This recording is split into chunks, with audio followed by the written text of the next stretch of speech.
বিশ্বনবীকে আল্লাহ এই পৃথিবীতে যে উদ্দেশ্য নিয়ে পাঠালেন, কোরআনে কারীমের সূরা ফাতিহা এটা 28 নম্বর আয়াত। এটা রব্বুল আলামিন বলেন, ওয়াল্লাযী আরসালা রাসূলাহু বিল হুদা ওয়া দীনিল হক।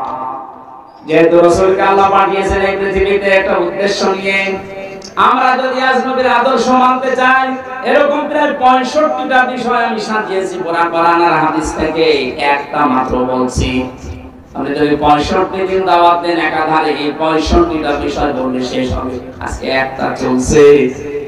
দেশে আল্লাহ যিনি তার রাসূলকে তিনি হক দিয়ে সত্যের বিধান সহ দুনিয়ায় পাঠালেন, একটাই উদ্দেশ্য তার, লিযুহিরাহু আলা দ্বীনি কুল্লি। দুনিয়ায় যত ধর্ম আছে, নিয়ম নীতি বানানো আছে, সব মাইনাস করে সবার উপরে আল্লাহর দ্বীনকে তিনি বিজয় করবেন। এইটাই রাসূলের কাজ। এটা কার কাজ? এইটাই রাসূলের কাজ ছিল। যত নিয়ম নীতি ধর্ম বানানো আছে দুনিয়ায়, 4500 উপর এখন ধর্ম আছে, সব কিছুকে পেছনে ফেলে ইসলামকে তিনি বিজয় করবেন।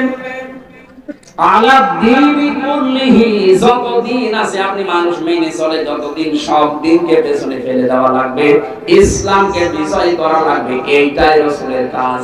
আর রাসূলকে যারা মেনে নেয় তাদের একই কাজ। কথা বলেন।